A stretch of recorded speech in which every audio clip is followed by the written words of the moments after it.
So it's my pleasure tonight to introduce Mukesh Gupta. Um, he's the coordinator currently of the Rajghat, I believe it is the retreat center in Varanasi, and he's been kind of involved in the work for himself personally for over 2 decades, and he gives retreats and study programs internationally in Europe and in Israel. Actually, he's just spent 6 weeks in Europe and Israel before he came to us, and he'll be going on to the Krishnamurti Education Center in Canada after his program. He will be continuing on the topic of, is there a completely different way of living, next week starting Monday. He has a 5-day program. Okay, there's a 5-day program starting from Monday to Friday, just an afternoon program, 2:30 to 5 o'clock. So if anyone's interested and you have time, please come and join us. All the information is on our website. So, Mukesh, I will turn this over to you.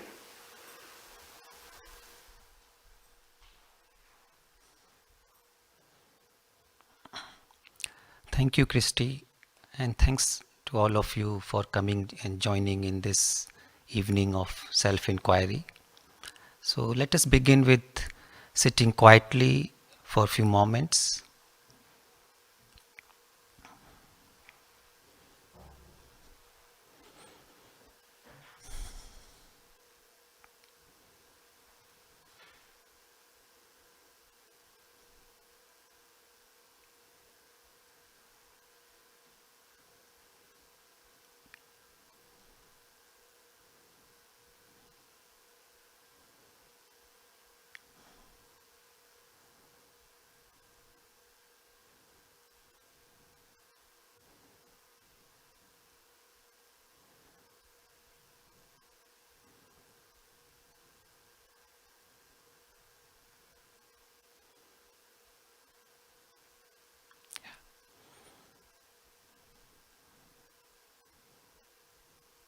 Thank you.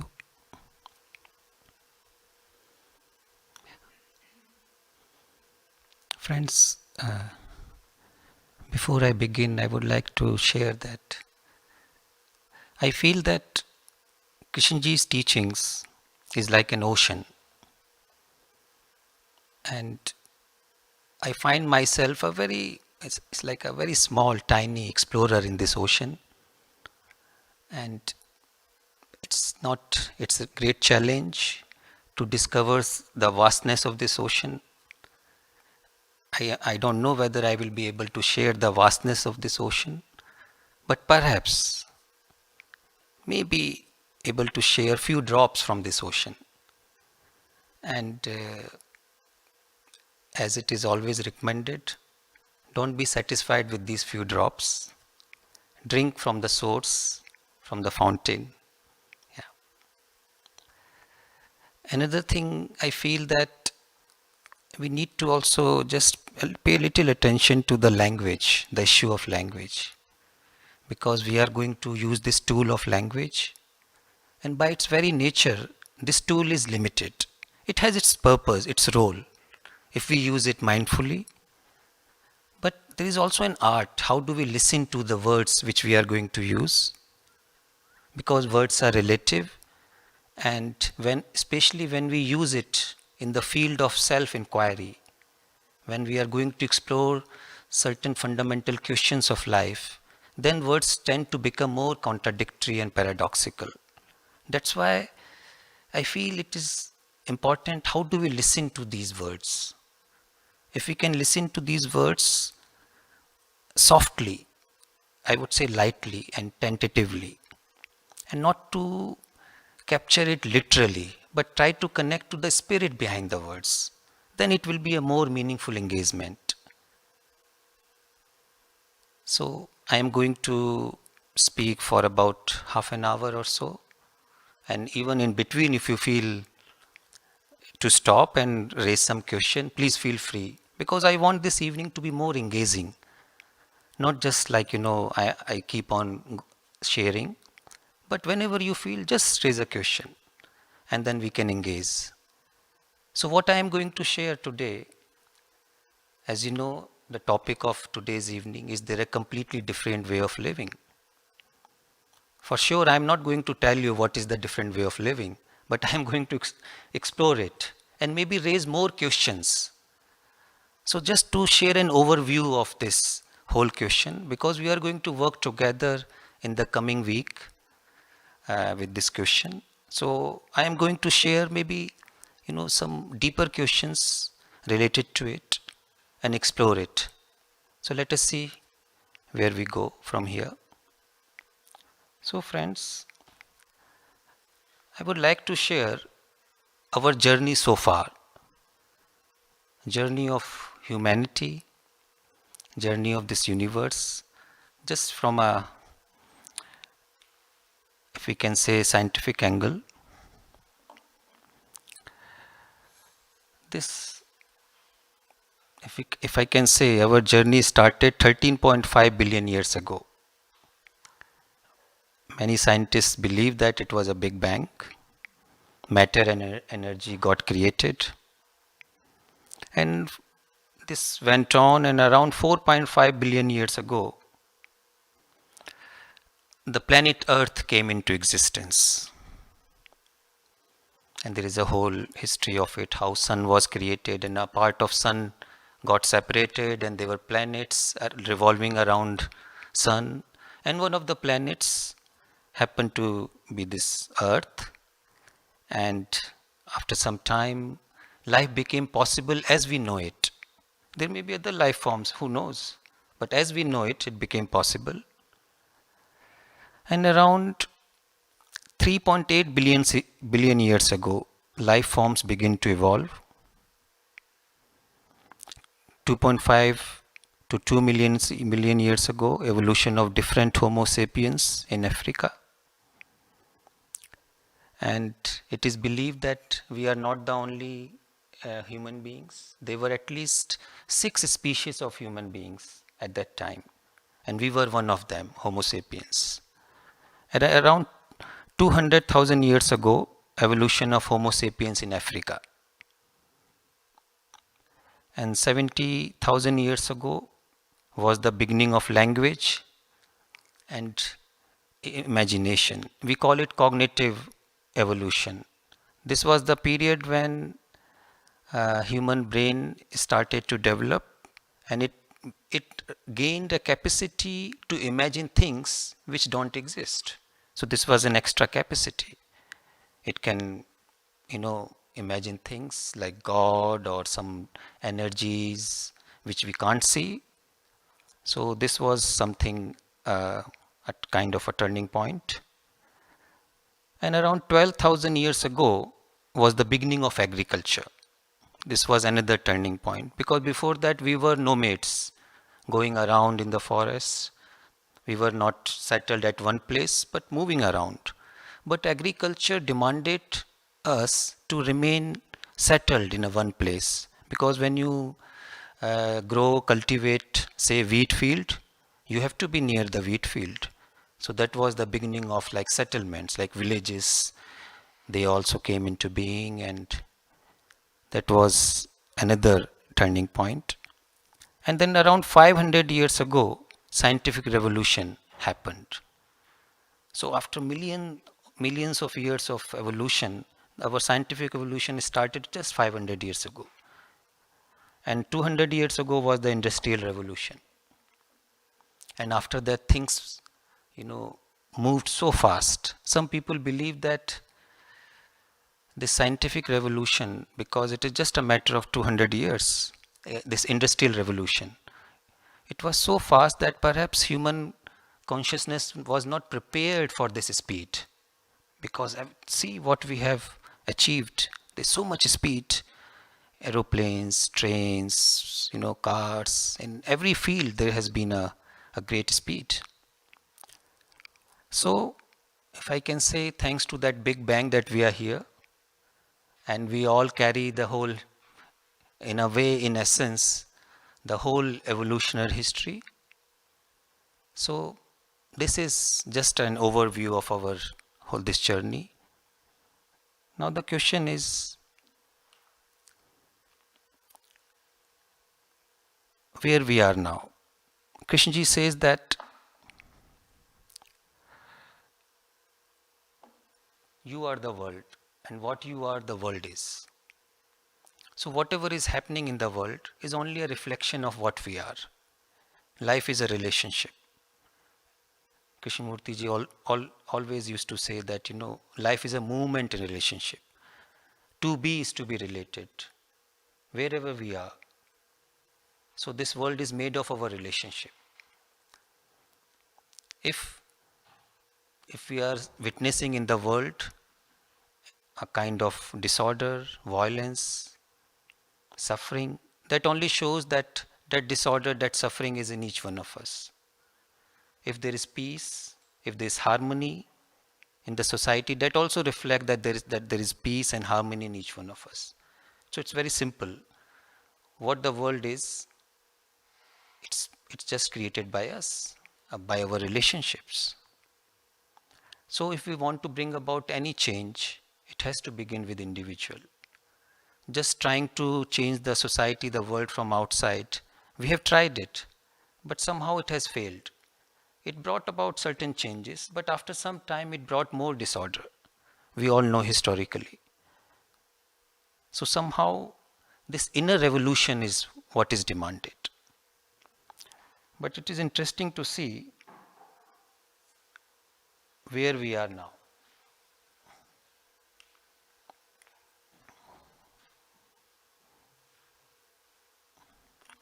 Almost half of the world, over 3 billion people, live on less than $2.5 a day.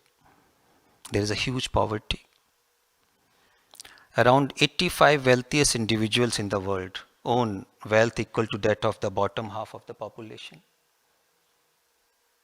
According to UNICEF, 22,000 children die each day due to poverty. We are just looking at the facts. Of the past 3,400 years, humans have been entirely at peace for just 8% of recorded history. That means 92% of the recorded history is full of wars, violence, disorder. At least 108 million people were killed in wars in the 20th century alone. 2 world wars, we all know that. It was the bloodiest, perhaps, century. And Krishnaji witnessed this century. He was here during both the world wars. In 2001, 40 million people were displaced from their homes because of armed conflict or human rights violation. Just 10% of world military spending could knock off poverty in 15 years. Whatever we spend on keeping armies, military, if just we spend 10% of it, the poverty can be removed in 15 years. And the last is also alarming. I was told by my friend, a research was done in Germany. If whatever we spend totally on wars, in keeping armies, in weapons, if I know it's a big dream, but we can dream it, that if we don't spend that, and if those resources are distributed equally, every person on this earth would be millionaire. So just see what we are depriving of. And it's just among us. We are human beings, but we have divided nations. We have created division in the name of culture, religion, nationalities, and somehow we believe in it very seriously. And then we say we have to keep these divisions, we have to keep our sovereignty. So there are so many justifications to keep on moving like this. So these are the alarming facts. And these facts are the outcome of our certain way of living. We can't say that this is created by some divine force or some evil force. It is what we have created. The society is what we are. Our relationship creates the society. So this is our current situation where we are.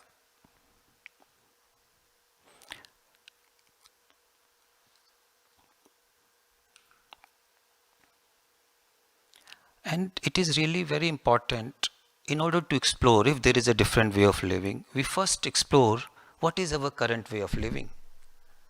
If we don't understand that, merely idealizing, creating an ideal will not work. So we have to deeply look at what the way we are living. And our current way of living is dominated by, I feel, three factors. The first factor is obsessive self-concern. There is a deep self-centered way of living, and there are deeper causes for that. We are going to go into that. The another factor I feel is domination of thought and intellect. As humanity, we have worshipped thought and intellect because of various reasons and given all importance to it.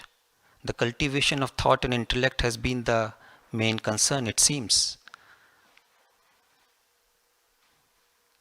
And the third factor which I feel is unawareness, inattention, and they are all interrelated.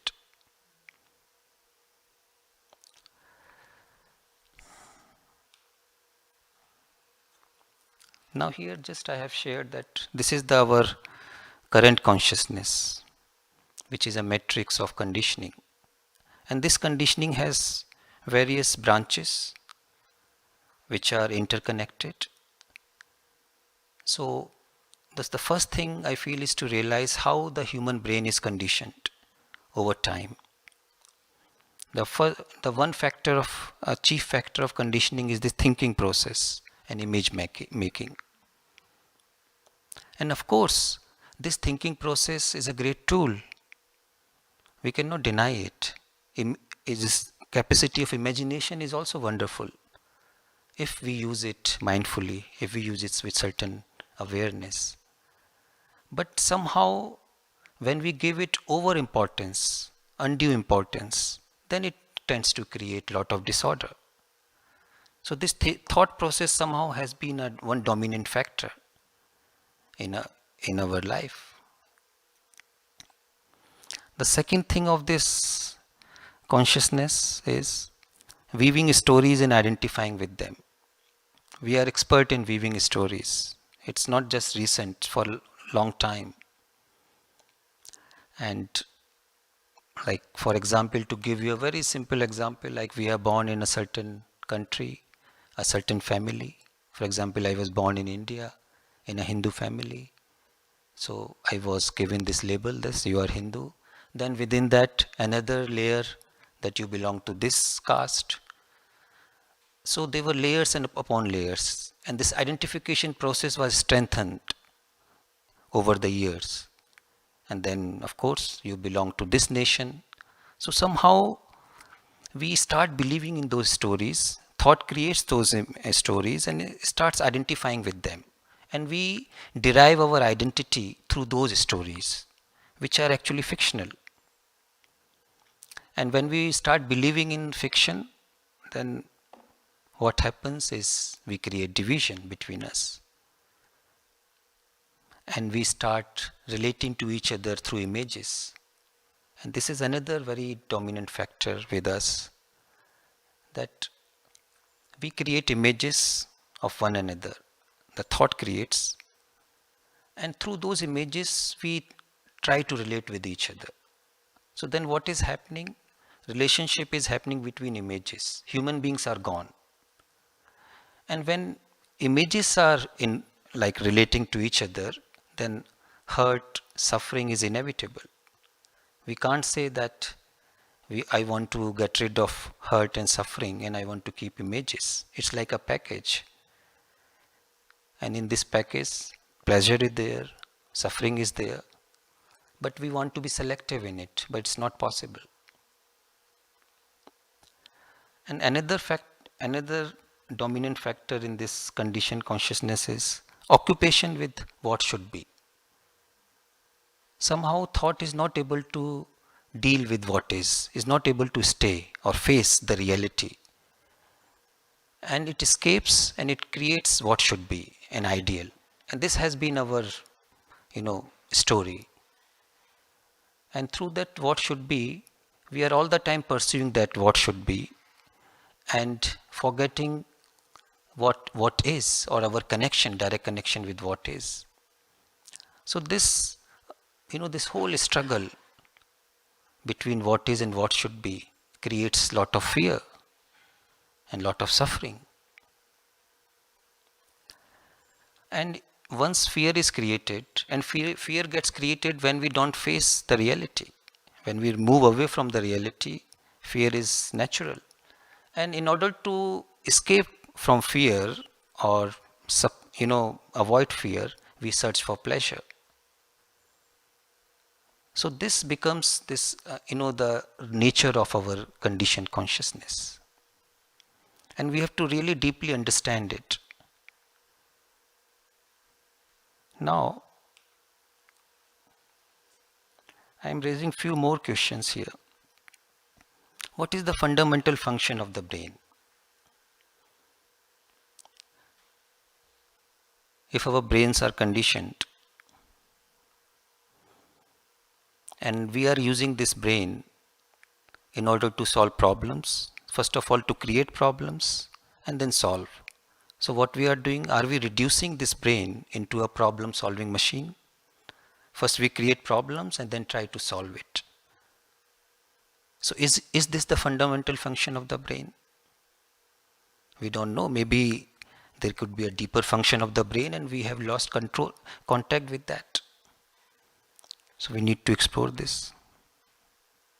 Now somebody may ask, what is wrong with living with this conditioned state of consciousness? Perhaps we don't have choice, somebody might say.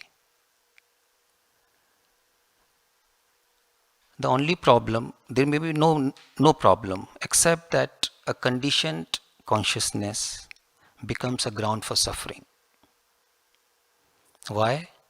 Because it is not able to see what is false and what is true, what is unreal, what is real. It is not able to perceive clearly what is essential and what is non-essential. And if we watch our life is filled with non-essential things, and we are not aware of it even.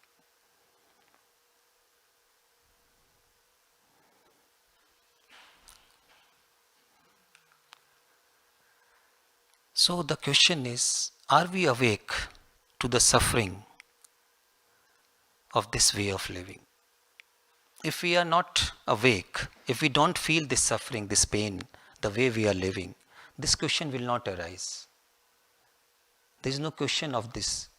When we are asking this question, is there a completely different way of living? It cannot arise unless we really deeply feel the suffering of it. If there is a deep discontentment about it. And that discontentment, if it is really deep, this question will emerge. But first of all, are we really awake? Generally, we are not awake to the suffering. We become used to of it.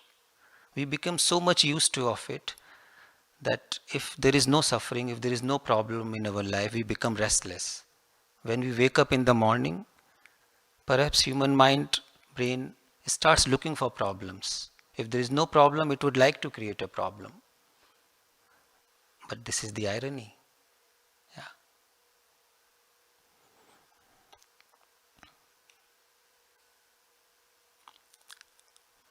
Now the question is there a freedom from this whole mechanical way of existence? Now we need to explore this question of freedom. Can we put it aside just by our will or desire or wish, the way we are living?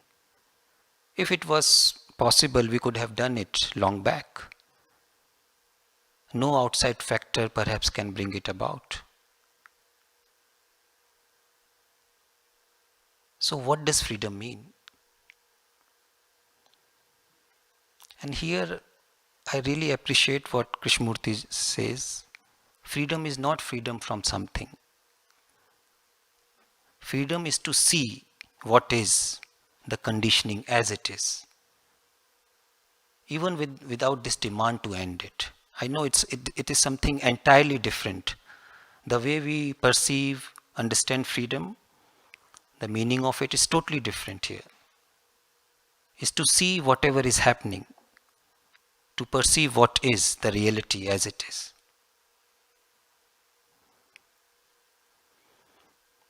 And what is the tool to perceive this reality? As we said in the beginning, thought has been the chief tool, the main tool. So, when thought is somehow responsible, deeply responsible for this current way of living, can it bring about any change? Can it bring about any freedom? It can imagine freedom. So now question is there any different instrument available to us? If there is no other any other instrument, then perhaps we are doomed. There is no possibility of any freedom. But the good news is that all these teachers, from Buddha to Krishnamurti, they have pointed out that there is a tool, an energy available to us, which is not from the ground of thinking and time,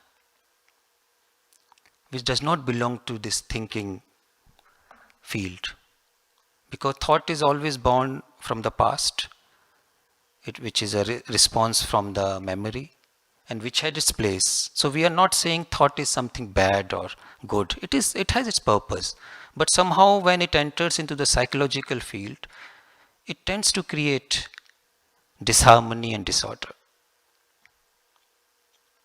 So if there is a different tool, because if we use the same tool which creates problem and then trying to solve it, then we remain in a vicious circle. There is no freedom, there is no breakthrough. Yeah.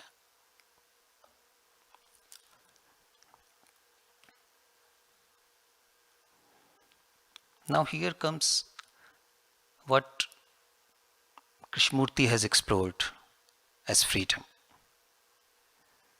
For Krishnamurti, like freedom is negation. When you see something clearly, whatever is, in that seeing, that thing, if it is false, it ends by itself. So, I am just sharing, like, for example, listening. How we are listening now. Are we free to listen? If we are occupied with our thinking process, if mind is chattering, it won't be able to listen. Unless there is a freedom from this chattering, if there is a certain quality of silence, it can't listen. So this listening is freedom. And another thing, another quality is observation. Are we able to observe? Usually we observe through thought, through our knowledge, and through images. And when we observe through images, through knowledge, then our observation is very limited. So now the question is there a different quality of observation, a seeing, not happening from our past knowledge, a certain background, but happening from a quiet mind? What Krishnamurti says, observation without the observer.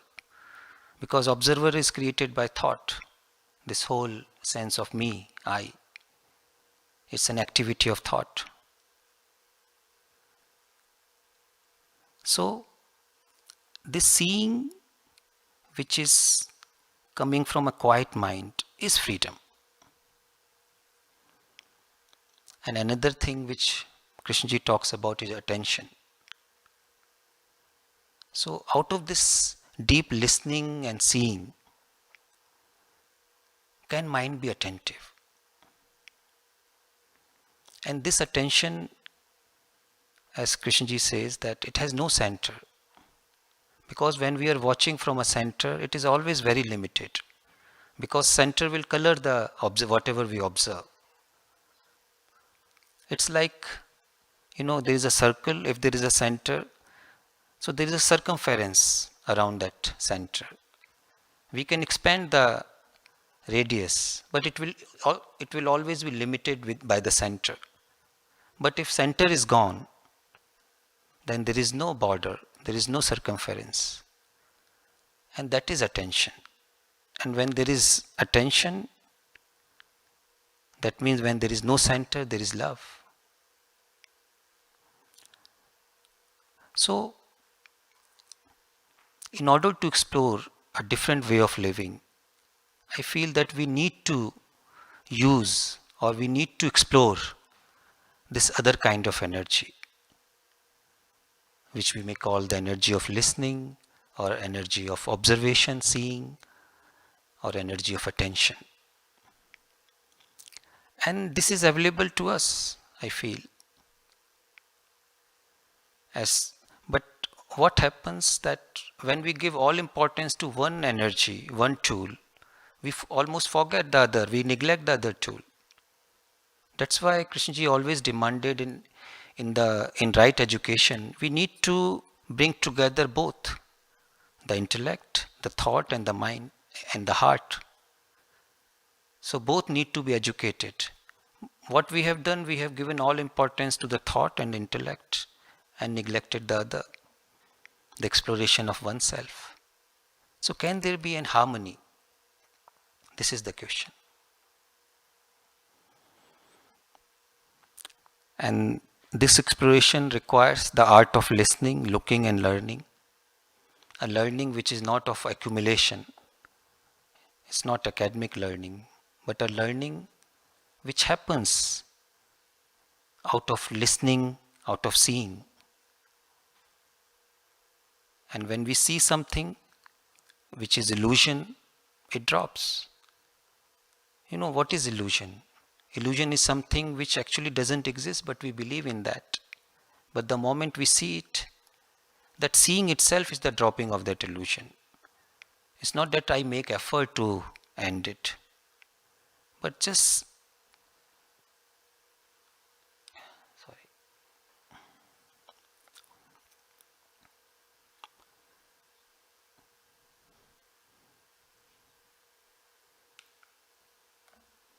Now I come to another question which is part of this inquiry. Is there a different way of inquiring and dialogue? We usually use this tool of thought and reasoning, which has its place, its importance. But if we depend totally on it, we are not able to go very deeply. So there has to be another tool which we just talked about. So is it possible to inquire not only through just mind, but from a ground of silence, if I can say that? And this spirit of inquiry or dialogue has few, I feel, fundamental aspects. The first thing is togetherness. Are we feeling like together as human beings? Unless there is a sense of togetherness, we cannot inquire. Our inquiry will be very intellectual. But if there is a feeling that yes, we are human beings, the way we have created this world, the enormous suffering which we have created through our way of living, unless we deeply become aware of it, and when we feel that pain, that suffering, then we come together to inquire. So I feel that togetherness, affection is the primary quality which is required for this inquiry. And of course, a sense of leisure. It cannot happen when we are in a rush. If we are rushing, then there is no inquiry happening. A sense of deep leisure. And another quality which I feel is a sense of deep wonder. Because if we are beginning from the knowledge, if we already know, what is the solution, then we are simply going from one point to another. And we are just roaming around in the knowledge, in the field of knowledge. So can there be a sense of wonder? And for a child, it is available there. We can feel. Like in a child, that wonder is there, a deep quality of wonder.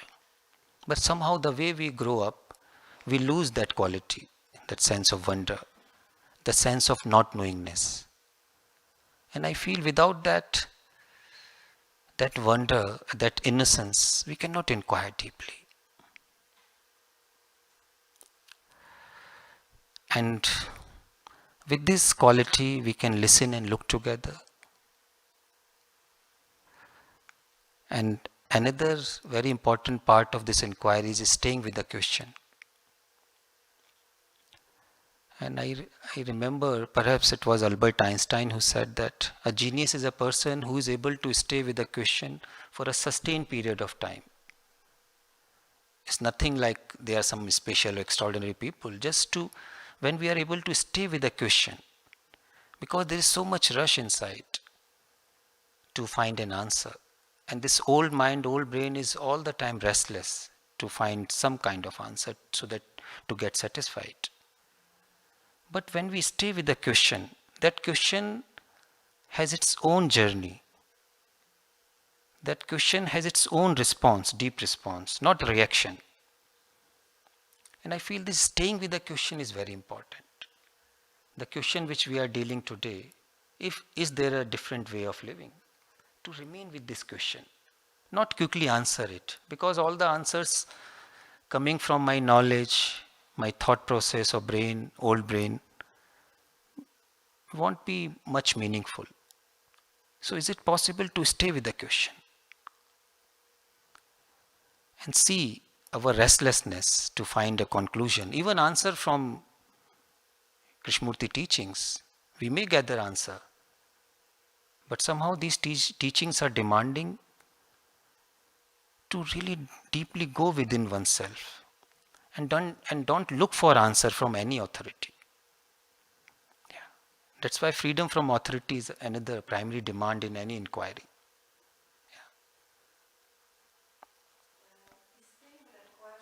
It's implied what?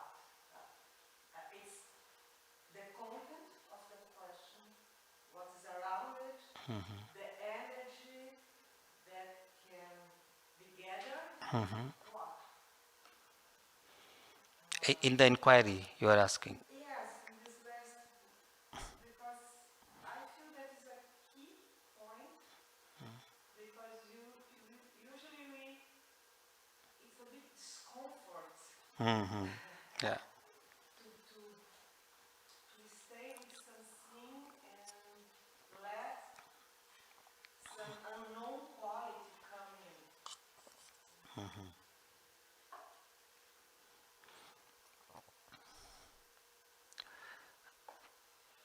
Actually, first of all, we have to realize that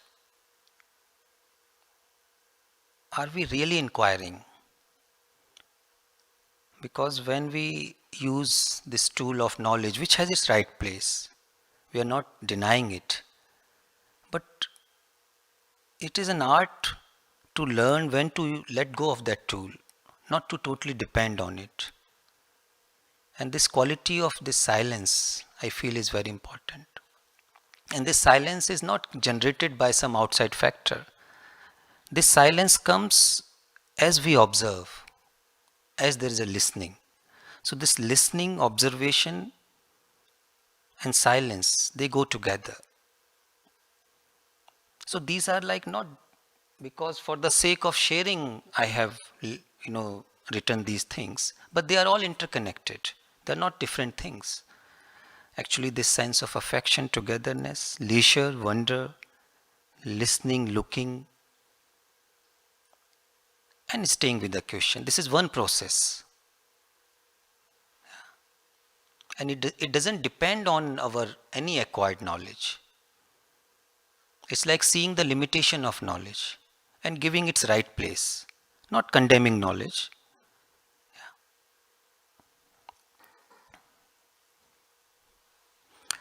And I feel asking a question is very important. And also watch how our old brain is eager to respond it. When we see that this eagerness is an activity of thought and it is not really going to respond to that question, it may become silent. So it's like dropping a question in consciousness. So can we drop a question in consciousness in our mind and allow that question to flower, to work on its own? When we try to make it, do something to find an answer, then that the beauty, the strength of that question is lost. Like, for example, like we also need to, I feel we need to experiment with these teachings, not just discuss or keep it in the mind. Like for me, it's an ongoing experimentation. So can I just drop a question? For example, can I ask any time, like in this moment, from what ground I am listening? Am I listening from the ground of past? One can simply drop this question and see. And even without answering yes or no. Am I looking from the past? Usually I am all the time trying to look from the past. But I am not actually looking. It's thinking going on. I remember once Kay said that, are you looking at the flower or are you thinking about the flower? So he was clearly making distinction between thinking and looking or being aware. Usually we are in the thinking mode. So can we experiment, see, and even be aware that I am not looking, I am thinking. Of course, because one cannot force oneself to look or listen. But one can be aware when listening is not happening. When we discover that I am not listening, listening is not happening, isn't it the beginning of listening? When I become aware that I am not observing, I am just thinking, observation is not happening, isn't it the beginning of observation? Am I meeting the living present from the past all the time? And this happens. I am trying to meet the living present from my thought. And of course, it has its place, as I am saying. We are not condemning it.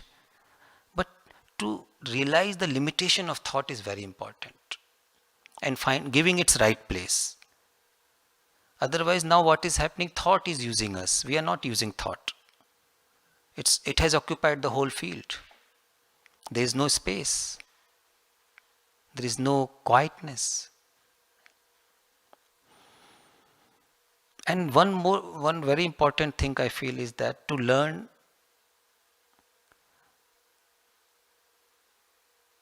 like, am I reacting or am I responding? Because there is a difference between reaction and responding. So can I learn not to react? Can I watch the beginning of reaction? Because thought is the me, the sense of I is a reaction of thought. And it is all the time, whenever some challenge comes, it reacts. And in that reaction, there is no intelligence. In that reaction, there is no love. So is it possible to be aware of the reaction as it is arising? And I feel then it is possible to really inquire from a different ground.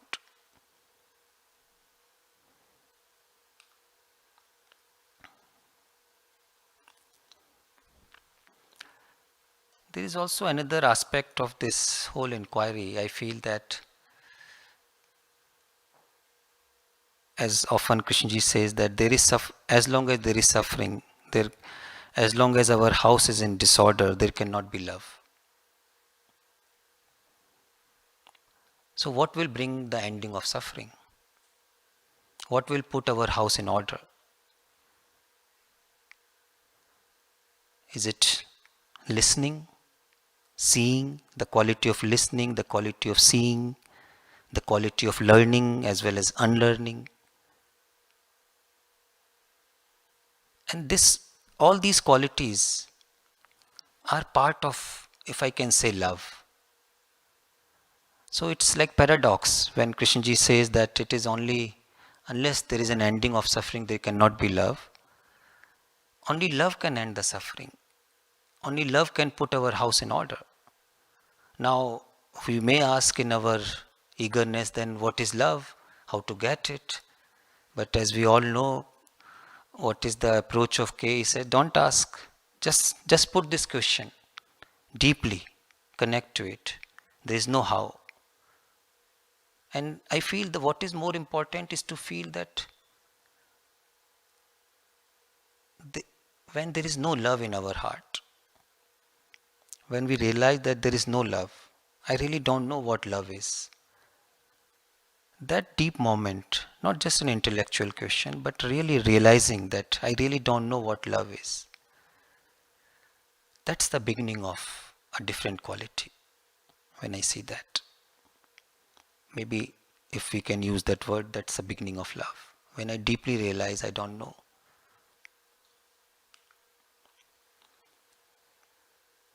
So I end this with this beautiful quote of Krishnamurti. When the mind is silent with the fact, then there is an unconscious revolution. Like when mind is really not doing anything about the fact, because we are not used to of that. Mind is all the time restless about the fact. It wants to do something about it. And in doing about that fact, whether that fact could be fact of violence, fact of conflict, fact of some deep suffering, it's all the time trying to do something about it. And if it can realize that doing anything is going to perpetuate it, then it becomes silent. So can there be a complete silence with the fact? And as Krishnaji says that freedom comes with the understanding of what is. But it is not possible as long as we are trying to change what is. So can we realize the futility of trying to change what is from our conscious mind? And when we see something is futile, meaningless, it drops on its own without any effort. Then there is a silence, a quality of silence.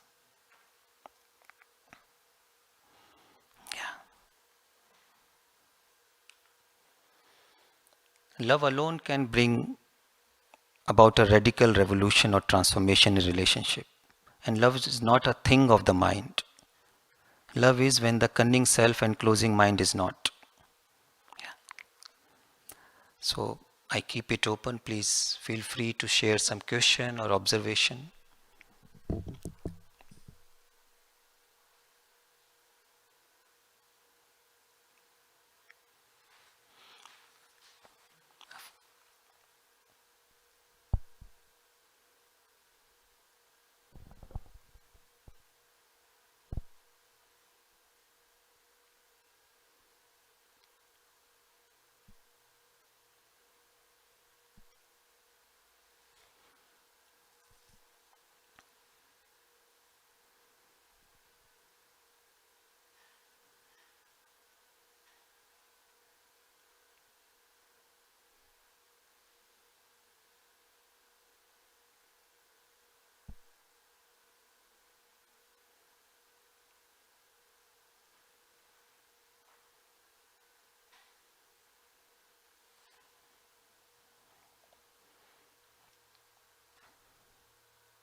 It's a beautiful silence.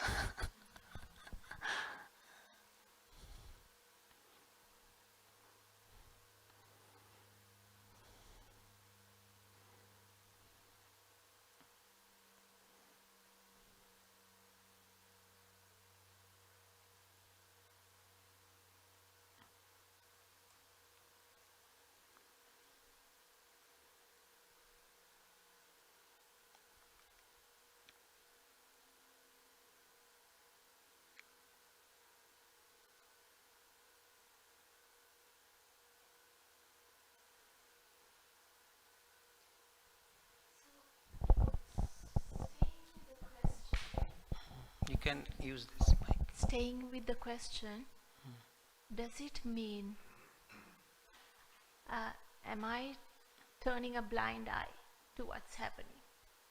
Say, for instance, I see violence, and I realize I can't do anything.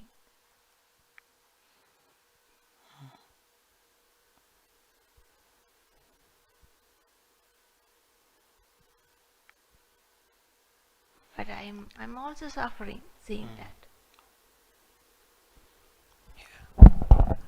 Yeah, I feel it is not being insensitive to the violence or what is happening.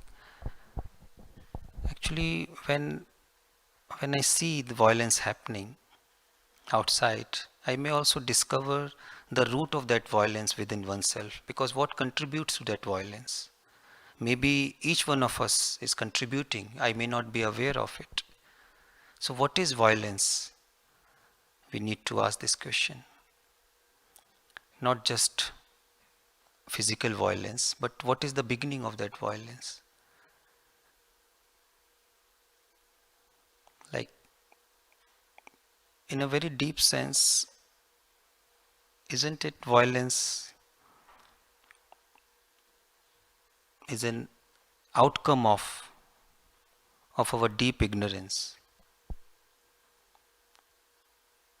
When we don't know ourselves, what we are, when we are living with these images created by thought and living with these false ideas and notions, yeah, and there is no deep understanding about oneself, and I'm expecting something, that thing should be in this way, and from there violence is a reaction from that ground. From that, I would say the violence is a reaction from inattention, unawareness. Only a mind which is inattentive can indulge in violence. Now, can we be aware of our own inattention? Because we may be inattentive in so many areas. So, I feel that inattention or unawareness is the very deep cause of violence. And if we become aware of this inattention, I feel that's the beginning of attention, that's the beginning of awakening. Yeah. When I become aware of my mechanical way of living, how I am sleeping mechanically, and being used to of this suffering, because we can easily become used to of suffering and violence, and mind becomes very insensitive, dull. That's why this whole journey is to keep our senses alive, awake, create this sensitivity. And sensitivity comes through listening, through watching, through inquiring, asking fundamental questions. That's why Kay always said that we need to learn the art of asking a right question. We don't even ask what is a right question. And he said if there is a right question will not have an answer. If it has an answer, it's not a right question.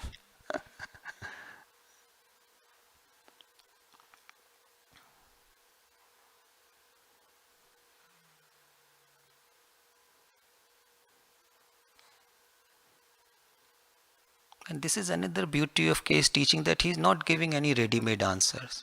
He is not providing any shortcut or long cut. He is saying discover for yourself. See what is causing the problem.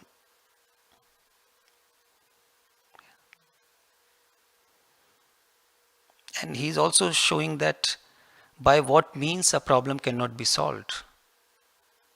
What has created the problem cannot solve that problem. If thought has created the problem, if our conditioned way of living has created a problem, then this cannot solve it. There has to be totally different response. I like this in the Only Revolution. That's my favorite passage. When Kay was discussing with a friend, he was saying that I have been doing all this inquiry, meditation, everything. So Kay says that whatever you do on this shore, you will keep moving in a circle, a vicious circle. Then he said what to do. He said Kay said that start from the other shore. That person was puzzled. He said then how to start from the other shore. He said no, don't ask how, just start from the other shore. So this was K's approach. He's not saying you can reach Ajjar shore. He's saying see the futility from where you are standing, from where you are trying to inquire. And when you see that meaninglessness, the limitation of the way I am inquiring, living, trying to change things, there may be like letting go of that whole field.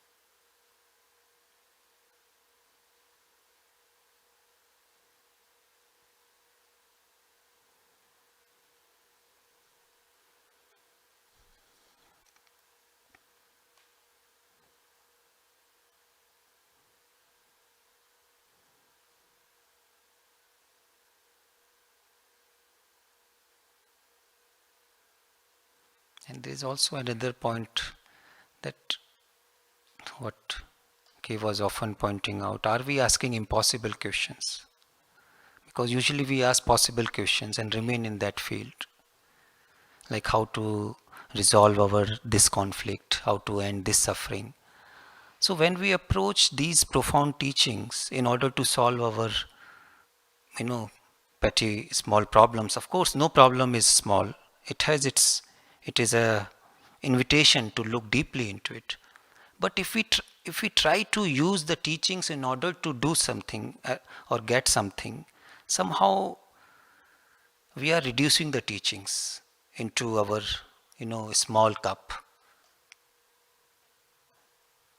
If we are asking that impossible question, for example, Kay used to say, is it possible to live without a single conflict, without a single image, without saying yes or no, just to keep this question alive? That is more important.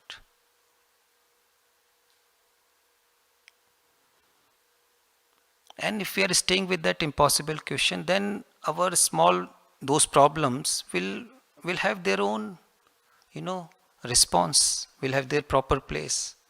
But if we begin from there, how to just, end my jealousy and my this, and then we get also a bit frustrated that why it is not happening. So again, we are using this whole inquiry in order to achieve some result. This inquiry is not in order to achieve some result. The result may happen as a byproduct. But what is important is from where we are beginning. That's why Kay always said that the freedom is in the beginning. It's not at the end of evolution. And freedom is not a result of something. This, as we talked about, this listening is freedom. This watching, observing is freedom.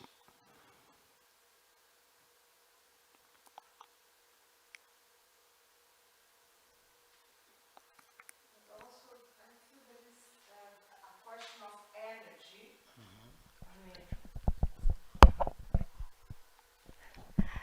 The question of how badly I want to put this question and to remain with it, in the sense of if I really want to go to the end of it, because if there is a problem or violence or whatever, the energy is trapped there. So with what quality of energy I meet it?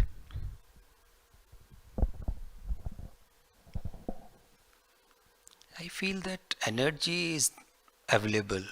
This energy is there. But we are wasting the energy into non-essential things. And there is so much energy. Life is energy. Desire is energy. Jealousy is energy. We are just labeling it. There are different forms of energy, there are patterns of energy which are trapped in a certain pattern, and we are naming it as fear, jealousy, anger. But somehow, if there is a watching of it non-verbally, without any name, then see that there may be a release of energy. So we have to be aware where we are wasting our energies. And then energy is available. We waste our energy through identification, through image making, through gossiping, through thinking, of course. So we are all the time wasting the energy.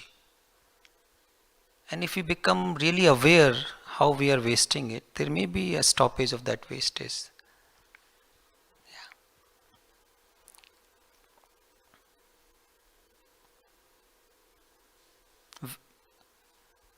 It's not that we have to create the energy.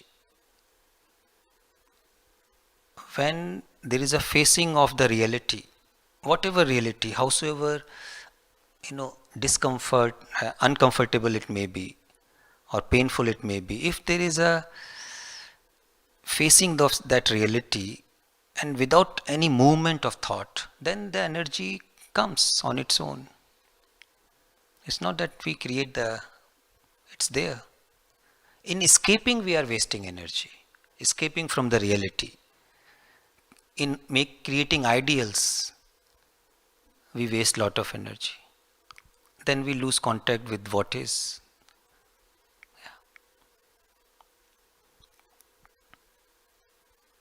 And please feel free, anybody can also respond. It's not that I have to respond. Now we are trying to create a inquiry, a shared inquiry.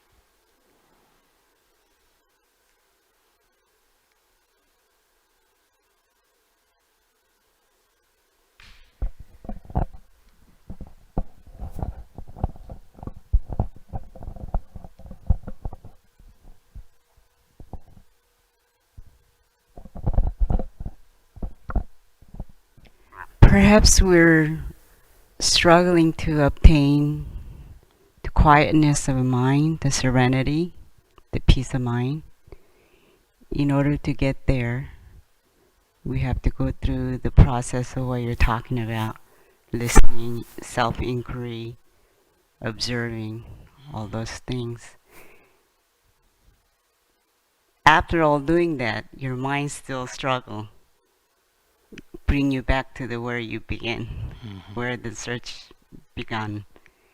And I think it's really requires discipline and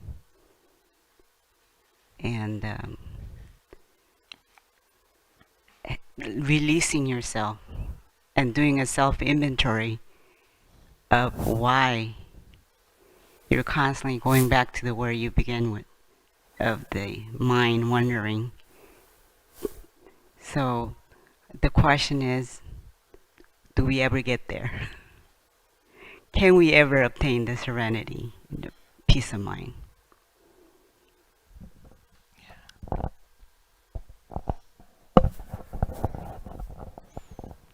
Yeah, I think this peace of mind can never be found in future. If we are trying to look for the peace of mind or silence, in this process we are becoming noisy. So we can never find in the future or in the past. Because whatever is happening in this moment is the truth. That is what is happening. Am I honestly in contact with this reality, what's happening now. For example, if there is mind is chattering in this moment, there is a noise, what choice I have? Either I react to that noise and introduce another noise that I should have a quiet mind, that becomes another noise now. Or I don't react to this chattering of the mind, just stay with it, just without any complaint or without any even justification, just to see that mind is chattering without doing anything about it.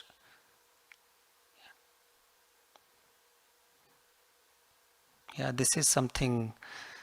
Yeah, there is one story which Krishnaji also used to share sometime. I really like that.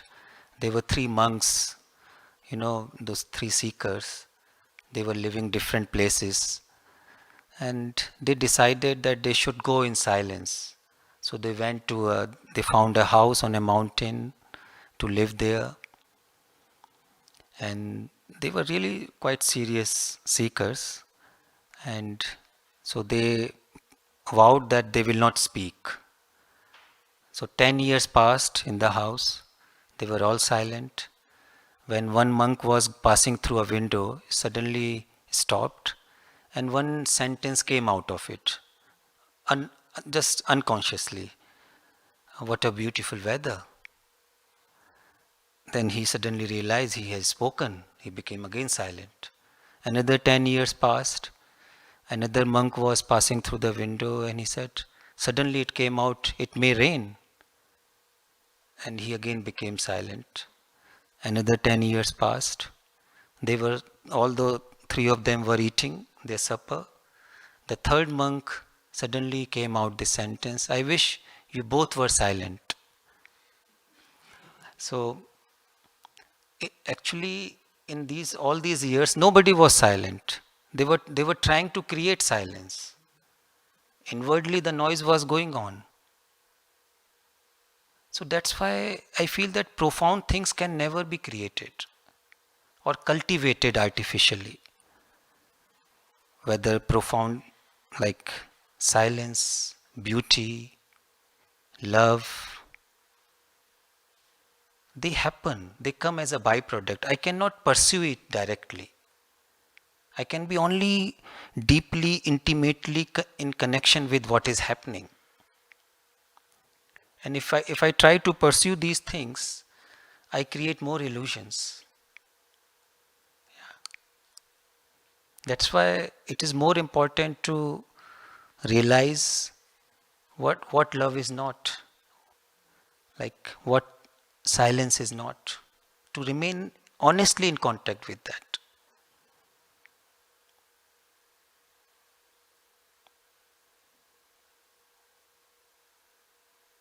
What deep joy is.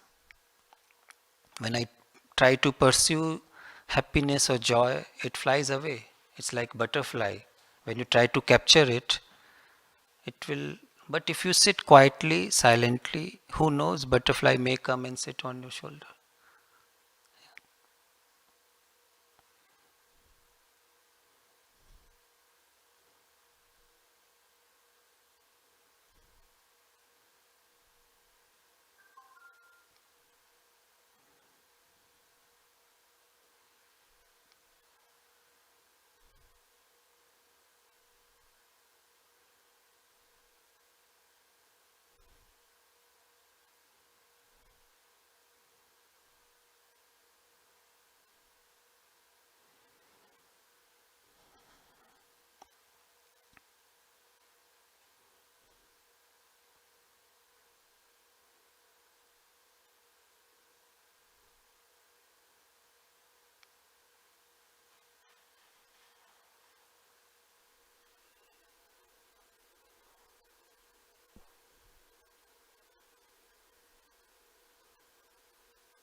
let me raise one question. What do you think? Because I feel the cause of suffering in our day-to-day life is that when we don't realize what is essential and what is non-essential, mind is confused and we end up living life with so many non-essential things.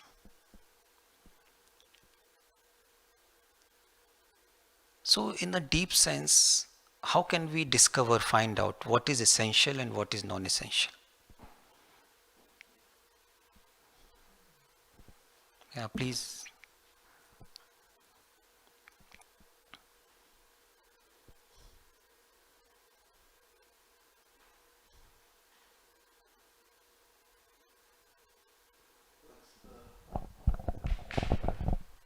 Do I have to talk? What's the relationship of desire to that question? Relationship of Of desire. desire to that question. So,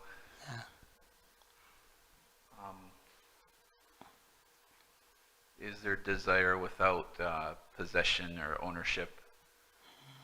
Or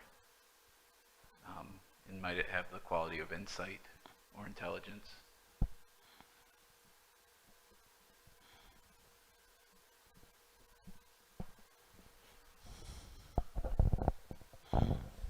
Like to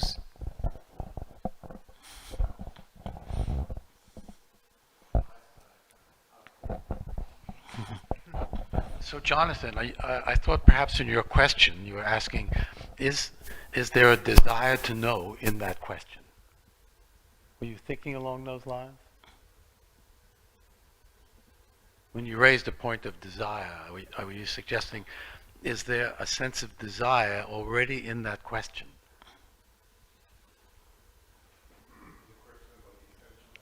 Yeah, a desire to know.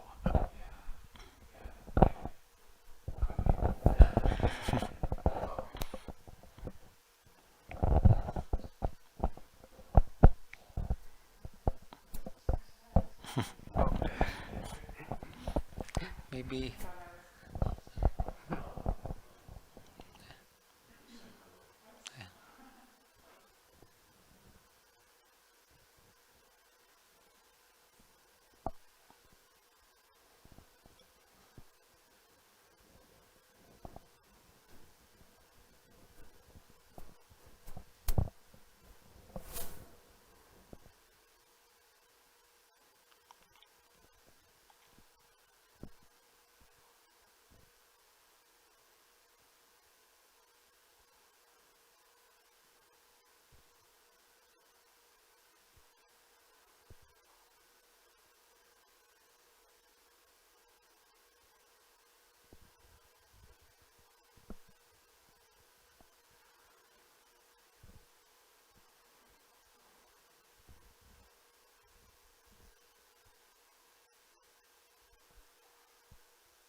So this question, how can we really discern what is essential and non-essential?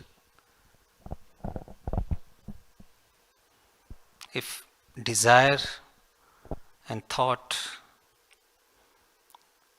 if they are going to inquire into this question and then create a kind of morality, this is essential, this is non-essential, to keep 5 shirts is is essential, but to keep 10 shirts becomes non-essential, or 1 car is essential, 2 cars are. So then again, thought is trying to define what is austerity and all that. But is that the right approach to this question? Or it has nothing to do with that outward thing? Because for one person, there can be a need, maybe few, like for one person 2 shirts are enough, that's the need, and for another person maybe more. I know a friend in India who lives really a like a true monk, what Buddha used to talk about. And he walks all over India. He never keeps money without any on, like, barefoot, and he doesn't keep any address, and he walks. I asked him, why do you walk? He said, I don't walk in order to reach somewhere. For me, this is meditation. And he would suddenly appear in 1 year or 2 year, because he goes to South India, then comes back, and maybe it may be 3 years. So for him, keeping, this is something like not to keep anything, just minimum belongings. That is something essential. And everything else for him, money, keeping a footwear or address, is non-essential. But if I try to imitate that life, that I can find truth only like that, I asked him, is it necessary? He said, no. For me, this is my lifestyle. And for another person, it may not be. So it has nothing to do with the outward things, perhaps. Maybe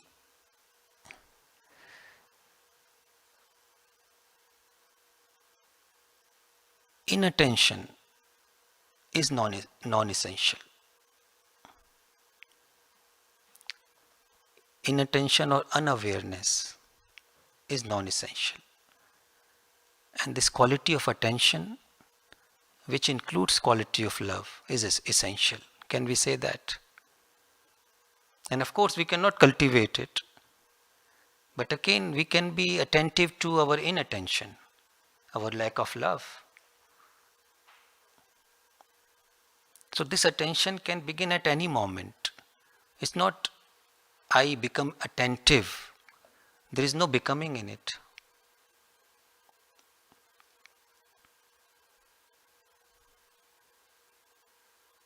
Can one connect to one's inattentiveness at any moment? And perhaps that's the beginning of attention.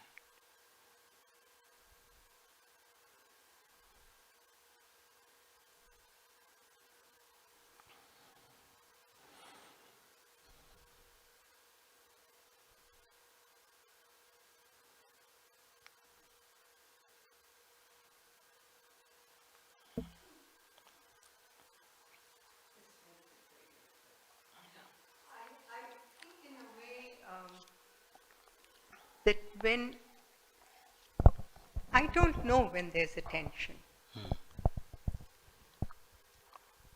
And when I hit my foot on the rock that I didn't see because of my lack of attention, then I know that I was not attending and I've hurt myself. So I walk again. So it isn't that you desire attention or inattention. I think you proceed in life with whatever you think is attention, at least, in whatever manner. And when we stumble, we become aware of inattention. Absolutely. So why do we always try and think we have to bring about attention? Yes. Maybe that's the wrong question.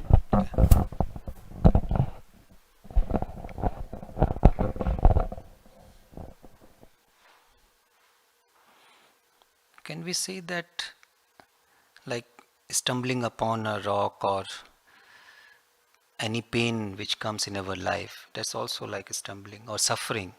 It's only a reminder that perhaps I was not walking with quality of awareness. Like when we are walking on the road, I don't ask myself I have to be attentive, because there is a question of life and death. The whole organism is naturally attentive, because the moment we hear the noise of the car, we come to sight, because if we lose just little attention, I may be dead. So that quality of, I feel, attention is there in life. It's not I have to cultivate it. It's there, but we don't use it in the psychological field. When it comes to relationship, we usually don't use it. We neglect it. And when suffering comes, a crisis comes, then we become attentive. So of course suffering is an invitation. It can be a door to self-understanding, knowing oneself. It's an invitation. But my question is, do we have to wait for a crisis to become awake? Do we have to wait for great suffering in order to become attentive? Because we have waited for so long, for thousands of years we have been waiting, and repeating the same pattern, the same way of living. We have gathered enough suffering. So maybe we have to ask a different question. Not waiting for the crisis or suffering, because we momentarily wake up, but again go to sleep when we are able to manage that suffering or crisis. That is all we mostly do. But can we ask a fundamental question or an impossible question? Is it possible to be awake when the crisis in the seed form, when it is just taking birth at that moment? We become awake when it has become a tree. It has a beginning. Crisis always has a beginning. Suffering has a beginning, but we keep neglecting it, putting under carpet. So is it possible, like the brain, the mind, the whole being is so sensitive, even just one small hint of disorder, disharmony, because that is calling our attention, but we are not paying attention because of our excessive self-concern, our goals, our achievements. So somehow our organism becomes insensitive to suffering, unless a big suffering comes. That's why, I like what Buddha said, that for a person who is really sensitive, even a grain of suffering is like a mountain. Even a grain of suffering is like a mountain. He will see it. But a person who has become used to, who is insensitive, for that person even a mountain of suffering will be like a grain. He won't see it, neglect it. So I feel this sensitivity, to awaken sensitivity, is very important. And of course it is there. I would say not to kill it. Our wrong way, our wrong way of education, the way we bring up children, somehow we kill that sensitivity. If we stop killing it, it is there. Yeah. We don't have to, you are right, we don't have to cultivate it. Yeah. So it's like a receptor. Yeah. If we are like a receptor, like in physics or whatever, so if your receptor is here, it receives the temperature change, Yeah. or the change in sound, or the change in smell. So if we don't think we are this unique being, but if we just think we are this receptor and we have no other thought except receiving what's coming into it, Yeah. then we can only respond Yes. rightly. Absolutely. And what we receive, where is that coming from? I like how you started saying that. Sorry. Thank you. Say it again. Yeah, how you started the talking, saying that life is basically relationship. So what we receive, where is that coming from? And I also am connecting it somehow in my mind with the subject of sensitivity. And I'm reading this title, The Marvelous Earth. I feel like in this disconnection and in this uneducated way of living that we have, it seems like we lost, to me, I mean, you tell me guys what you think, but it seems like we have lost this connection with earth as another brain. And I don't know, I wonder if you ever ask yourself that question, if there is a bigger, deeper, higher, mysterious relationship between us as human beings with earth. To me it seems like the energy that you also mentioned many times throughout your talk, it's coming from that, and we are not sensitive to it. And we think that we create everything and everything comes from us, like conflict, everything, clarity. But if we are only vessels of something else, where is that coming from? And when I ask myself that question, to me seems to come from earth as a brain or a heart. Did that make sense, or it sounds delusional? Actually, there is a relationship with everything. Life is relationship. The whole universe is relationship. Relationship with earth, with nature, environment, with oneself, with our thoughts. So there is a whole network of relationship. But somehow when the mind is confused, is occupied with all these pursuits, self-concern, there is no space, then we block the relationship, whether with the earth, with the environment, with our cosmos. Relationship is already there. I don't have to create it. I have to be simply aware how I am blocking it. Yeah. And I block it through this excessive thinking process. Through inattention is that block. And that inattention is this whole sense of me, which is lack of love. Yeah. So it's not that I cannot create love or compassion. I can simply at the most be aware how I am blocking it, how I am becoming a barrier. Like natural security is there. We are all searching security through artificial means. Security is there. Whatever, of course, nothing is permanent. There is a living and dying happening. But somehow we deny natural security through our wrong way of living, if I can say, through demanding non-essential things, pursuing non-essential things. And this pursuit of non-essential thing arises from deep ignorance, from deep unawareness, inattention.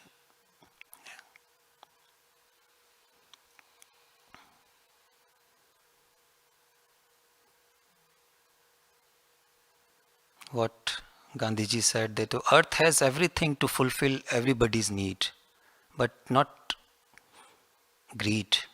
Earth cannot fulfill anybody. So greed is coming out of inattention,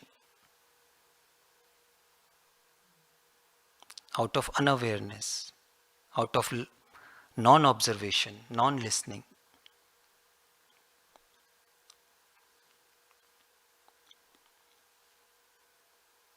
And I feel this question of living and dying, what Krishnaji used to say, without dying there cannot be living. So we also need to explore this question, which is part of this, is there a different way of living? So is that dying happening? Not physically, but psychologically, inwardly. Is there a dying to all those non-essential things? Dying to all the knowledge which I gather? Any knowledge of any teaching? Dying to all the hurts that I accumulate and pleasures which I accumulate? Is it happening? It's like a work, I feel. It's a work in progress. Every day one can experiment with it.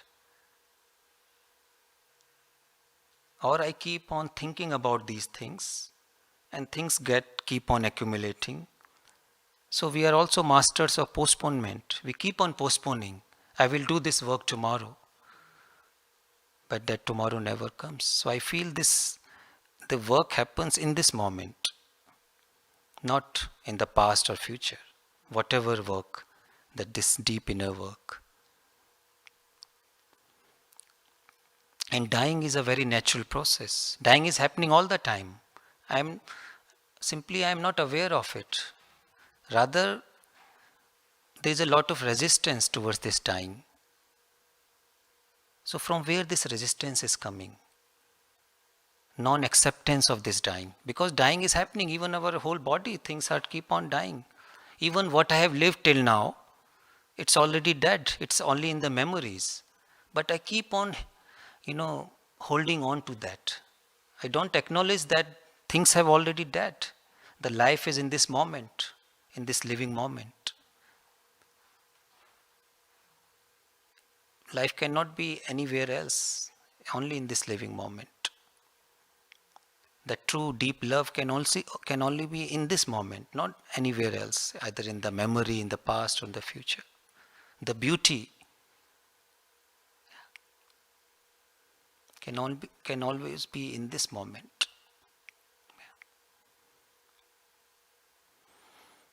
Right. So I think we